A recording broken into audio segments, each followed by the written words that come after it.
We've already covered the CIA report predicting the world in 2020 and 2025 on this channel, and what they got right and wrong with a curious rate of accuracy.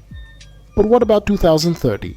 What did they think would happen in 2030 back in 2012? What will the world that the United States Intelligence Agency predicts look like? That's what we're going to see in today's video. But before that, don't forget to subscribe to the channel and share the video with everyone you know.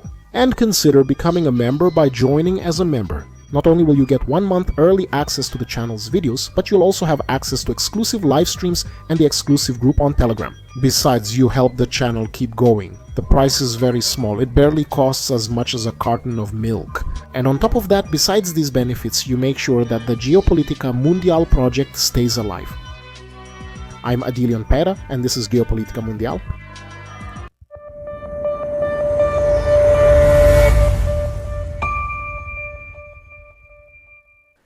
The CIA expects 2030 to be vastly different from 2012. When they wrote the report by 2030, they believed that no country, whether the United States, China, or any other major one, would be a hegemonic power. The empowerment of individuals and the diffusion of power among states and from states to informal networks would have a huge impact.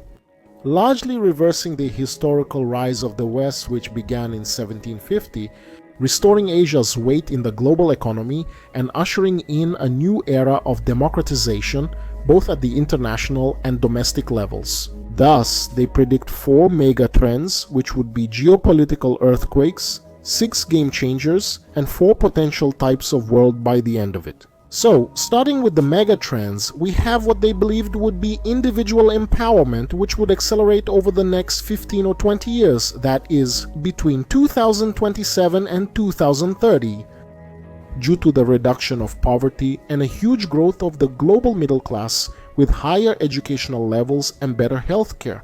For the first time, most people would not be impoverished, and the middle classes would be the most important social and economic sector in the vast majority of countries around the world. They even consider this individual empowerment to be the most important mega trend because it is both the cause and the effect of most of the other trends that we will see next, including the expansion of the global economy, the rapid growth of developing countries, and the widespread adoption of new communication and production technologies.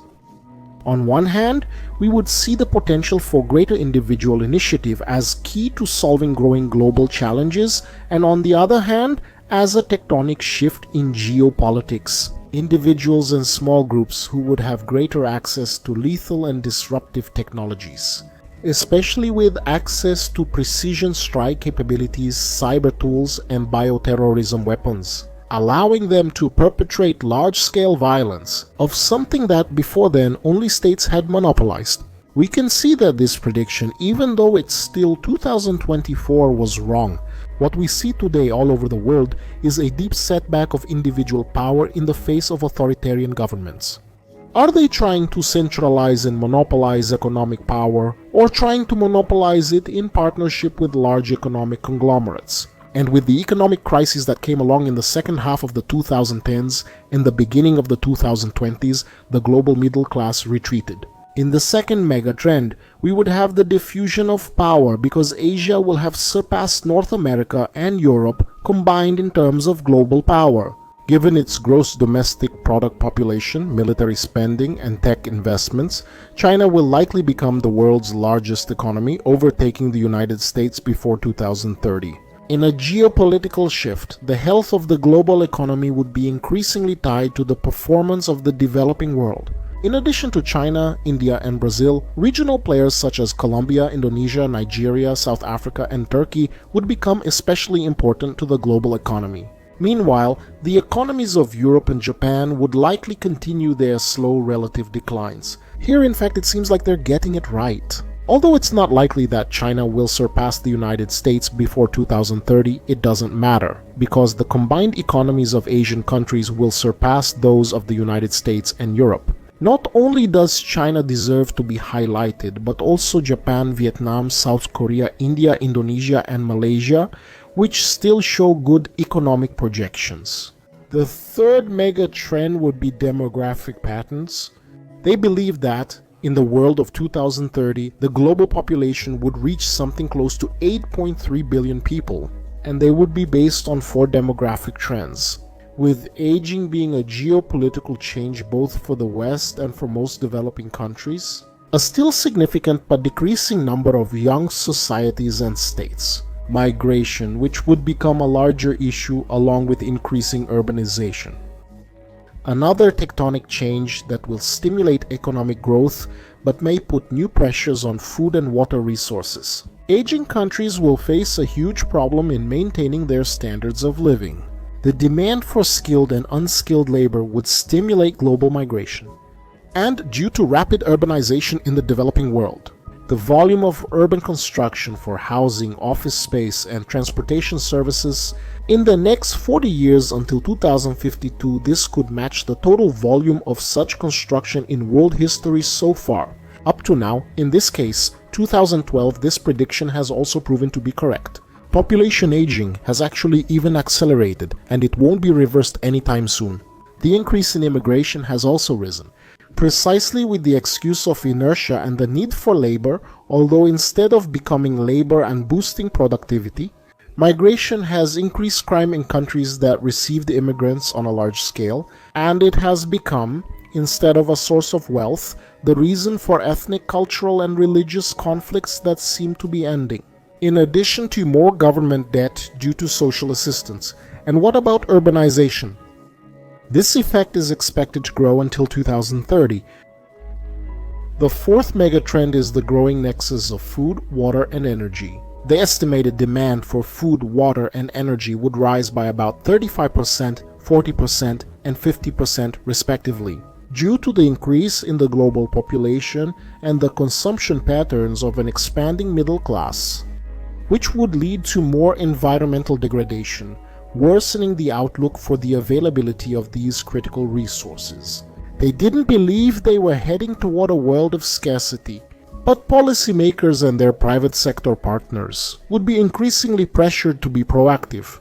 To avoid this future of scarcity, many countries will likely not have the means to avoid food and water shortages. Without external help, addressing issues related to one commodity will not be possible without affecting the supply and demand of other commodities. Agriculture is highly dependent on access to adequate sources of water, as well as energy-rich fertilizers. Hydroelectric power is a significant source of energy for some regions, while new energy sources threaten to worsen the potential for food shortages. They were concerned about agricultural productivity in Africa, which would require a radical change to avoid shortages, whereas Asia and South America would achieve major improvements in agricultural production. This could also result in the United States becoming energy independent. The United States became the world's top natural gas producer again and increased its reserves lifespan from 30 to 100 years. Due to hydraulic fracturing technologies and new drilling technologies in hard-to-reach oil deposits, this could result in a significant reduction in the United States' net trade balance. That prediction is also proving to be correct. In the American case, in the following years, we would see the United States becoming self-sufficient in oil, thanks to shale. Regarding the game changers, the first is the global economy prone to crises.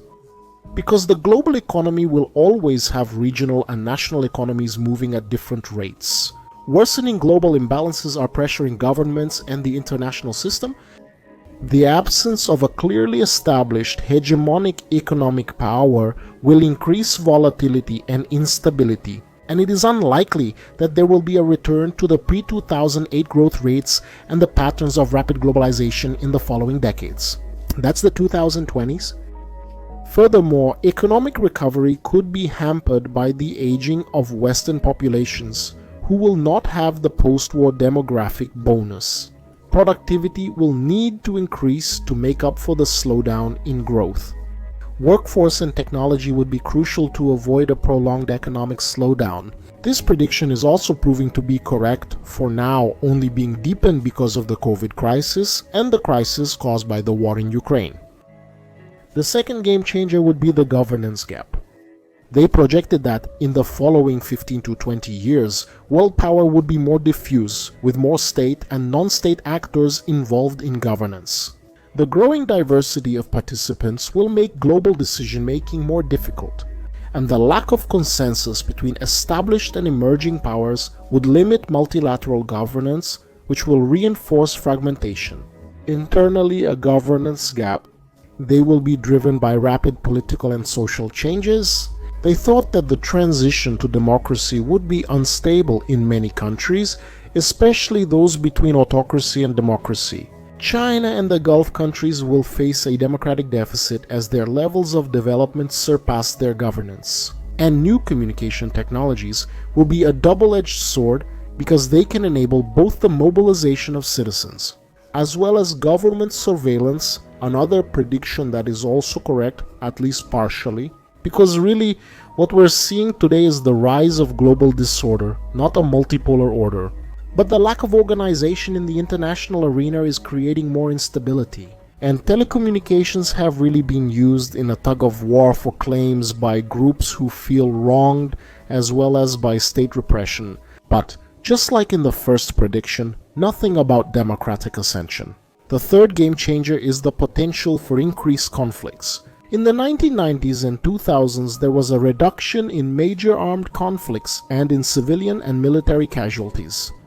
However, they saw increasing risks of conflicts between states and internal conflicts. Internal conflicts that may increase in countries with mature populations which have young and politically oppositional ethnic minorities, such as in Turkey, Lebanon, and Thailand, Sub-Saharan Africa, and parts of Asia.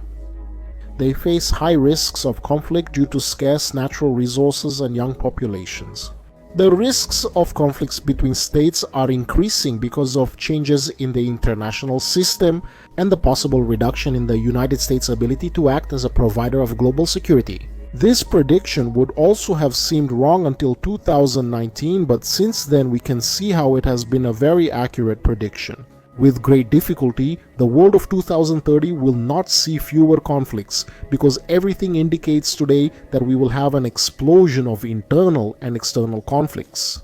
Until then, the fourth is basically a redundancy of the third. Speaking of the greater scope of regional instability, predicting for the 2020s regional dynamics in the Middle East and South Asia, with greater potential to cause global instability.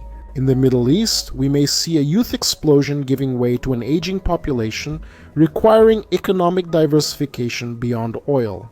The political future, like Iran's continued power or new democratic governments, will be decisive. And in South Asia, slow growth, high food prices, and lack of energy will challenge governance in Pakistan and Afghanistan. While India will need to deal with its large young and unequal population, Asia, without a solid regional security framework, may see rising tensions due to fears of Chinese power and questions about the continued involvement of the United States. Changes in other regions, such as a more inward-focused Europe or a Russia without economic diversification, could also threaten global security. Greater regional cohesion in Latin America and Sub-Saharan Africa may boost stability, but these regions will remain vulnerable to state failure, providing safe havens for criminal and terrorist networks. Another prediction that now in 2024 seems to be correct. As I mentioned here several times, India is a powder keg. This also applies to all of South Asia, including Pakistan and Bangladesh. The fifth game changer. They talk about the impacts, new technologies. For them, by 2034, technological arenas will shape global developments in economic, social, military, and environmental terms. Information technology will enter the era of big data, with processing power and data storage. Becoming almost free, networks and clouds would offer global access and comprehensive services. This growth will present challenges for governments and societies which will need to balance the benefits of new information technologies with the associated threats, including the fear of a hypervigilant state. Information technology-based solutions will be essential to maximize economic productivity and quality of life in megacities while minimizing resource consumption and environmental degradation. New cities can be designed from scratch, allowing for the effective implementation of new technologies. New manufacturing and automation technologies, 3D printing and robotics could change work patterns globally.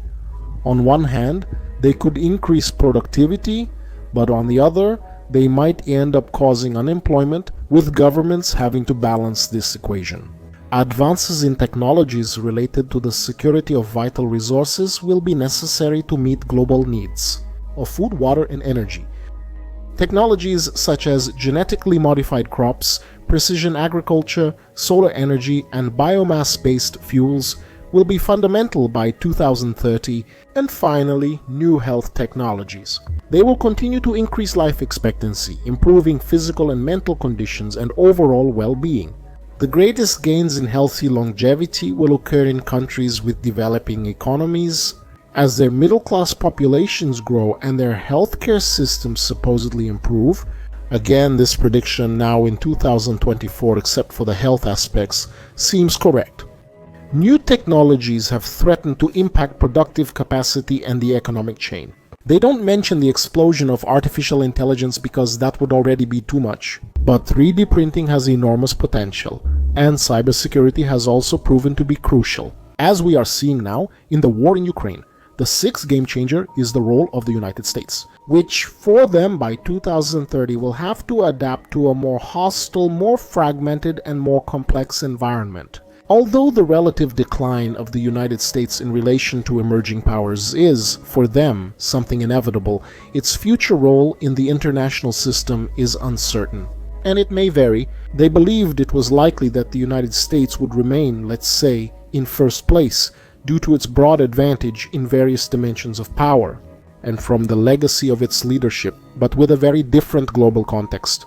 And its Western allies also facing economic declines, power will become more multilateral and contextual, requiring the United States to strengthen its power through external networks and allies on specific issues. The success of the United States in managing these international crises will be fundamental to maintaining its position as a global leader. Another apparent success, although everything indicates that the United States has not been able to adapt to this new reality of dealing with multilateral and contextual circumstances.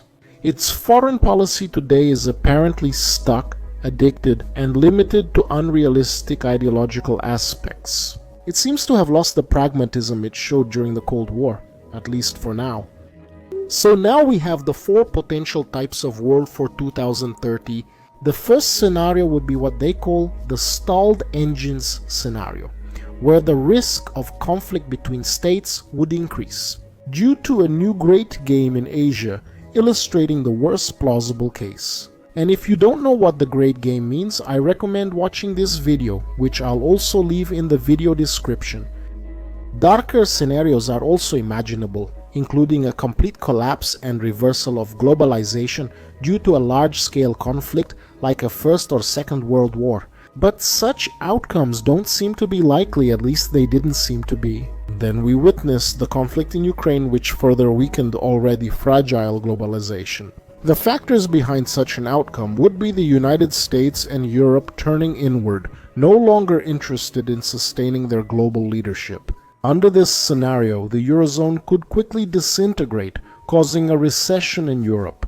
The United States energy revolution would not materialize, diminishing the prospect of economic recovery. Another scenario is that of a merger, which would be the best so-called plausible case. In this world, rising conflict in South Asia prompts joint action by the United States, Europe, and China to intervene and impose a ceasefire. China, the United States, and Europe would come together on other issues. They would also collaborate, leading to a positive shift in bilateral relations, and more importantly, more broadly, to global cooperation to address global challenges. In this scenario, everyone benefits. The third scenario is the genie out of the bottle. This is a world of extremes. Within many countries, inequalities prevail, leading to growing political and social tensions among countries. We have clear winners and losers. For example, the core countries of the Eurozone, which are globally competitive, do well. Meanwhile, others on the periphery would end up being forced to leave the European Union. The United States remains the preeminent power, gaining energy independence without needing external energy. The United States then no longer tries to be the global police in every security threat, only in those that directly affect its interests. Many energy producers suffer from falling energy prices, failing to diversify their economies in time, and end up threatened by internal conflicts. Cities on China's coastal zone continue to prosper, but inequalities increase and divide the Communist Party, and social discontent grows, as the expectations of the middle class are not met except for those well connected to the government. And the central government in Beijing, which struggles to govern, resorts to nationalist fervor. The final scenario is the non-state world involving non-state actors. I hate that expression because it doesn't exist in practice. They flourish and lead the confrontation of global challenges, a growing consensus among global elites, and the rising middle class on major global challenges. It would end up forming a support base. The idea of the nation-state does not disappear, but countries organize and orchestrate, increasingly in coalitions, hybrid coalitions of state and non-state actors. Authoritarian regimes have difficulty asserting themselves politically at home and earning respect in an increasingly fully democratized world. But even democratic countries, which are linked to the notion of sovereignty and independence, find it difficult to operate successfully in this complex and diverse world. Do smaller and more agile countries, in which the elites are also more integrated, tend to do better than larger countries that lack social or political cohesion? That's how we see it. What about the megatrends and the game changers? Based on what we have today, in 2024, the degree of accuracy is huge. Even greater than the other two previous reports that we saw here on the Domundo channel from 2020 and 2025. But of course, we still have 6 years ahead, so a lot can change. So tell us in the comments, out of the 4 types of global scenarios for 2030, which one do you think we'll have by then? Thanks. Hope you enjoyed it. Remember to subscribe and turn on notifications. And follow us on our other networks, Telegram and Instagram, to stay up to date with the latest news. And also share the video with everyone you know. Hugs and see you in the next video.